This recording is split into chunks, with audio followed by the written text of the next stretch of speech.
బన్నీవాస్ గారు మీకే సార్, మీరు పేరులోనే బన్నీ గారిని పెట్టుకొని అల్లు అర్జున్ గారు పాపం రివర్ లో దూకేస్తుంటే కాపాడలేదు ఎందుకు అని మాకు టాక్ వచ్చింది. ప్లే చేయండి. ప్రూఫ్ ఉంది సార్ మాకు.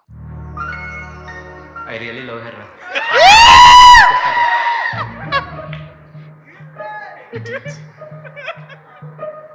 మీరిద్దరు డ్రాప్ అయిపోయినరా, ముందు నేను ఇది జోక్ కాదు, సీరియస్. వన్స్ మోర్, మరి దారుణంగా ఉంది. Once more, once more. One more. I really love her. ఆమె నా కోసం ప్రాణాలను ఇచ్చేస్తాను. ఇది జోక్ కాదు, సీరియస్. సీరియస్. సార్ ఏంటి సార్ సీరియస్? అది ఆర్య లాస్ట్ రోజు షూట్, ఆ ముగ్గురు ఆర్టిస్టులు రాబోతే ఒకటేమో దిల్ రాజు గారు క్యాషియర్, శ్రీధరు, నేను, మా డైరెక్టర్ వేణు ఉన్నాడు కదా, వేణు, ముగ్గురు మాట. సుకుమార్ గారు ఏం చేస్తారంటే వేస్ట్ గా పడి ఉన్నారు మీరు ముగ్గురు ట్రెండ్ అని చెప్పి మామే షార్ట్. మళ్ళీ ఎప్పుడు సార్ యాక్టింగ్? చాలా చూసినారు.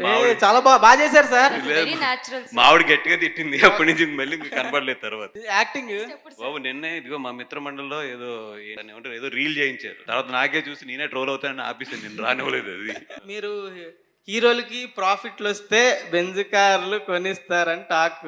మరి నాకు కార్ వద్దులేంటి సార్, ఓకే ఫ్లాట్ ఏదో చిన్నది.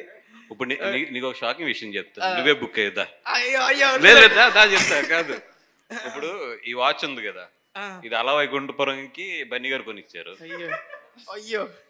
మన తండేలకి చైతన్య గారు ఒక వాచ్ కొనిచ్చారు. ఇప్పుడు లిటిల్ హార్ట్స్ కి నువ్వు కూడా వాచ్ కొనేవాళ్ళు. తీసుకోండి సార్, వాచ్ తీసుకోండి. ఈ వాచ్ కాదు నాన్న, సినిమాని ఇచ్చాను సార్, ఇంత మంచి సినిమాని మీకు డిస్ట్రిబ్యూట్ చేయడానికి.